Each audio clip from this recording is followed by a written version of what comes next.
Cümleten selamünaleyküm. Şöminenin kurulumunu bitirdik. Sulu şömine kurduk. Şu anda yakıyoruz. Su 8 dereceydi. Sadece kartonla daha 2-3 dakika oldu yakalı. 18 dereceye çıktı.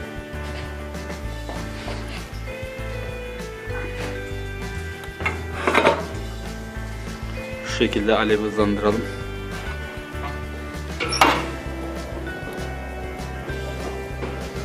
Gördüğünüz gibi sadece kartonla şu anda bütün evin ısınmasını sağlıyoruz. Odunumuz olmadığı için şu anda kartonla yapıyoruz.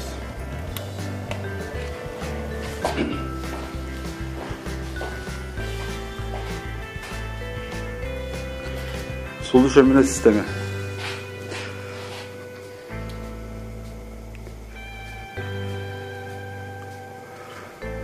Kazanın içerisinde su haznesi var.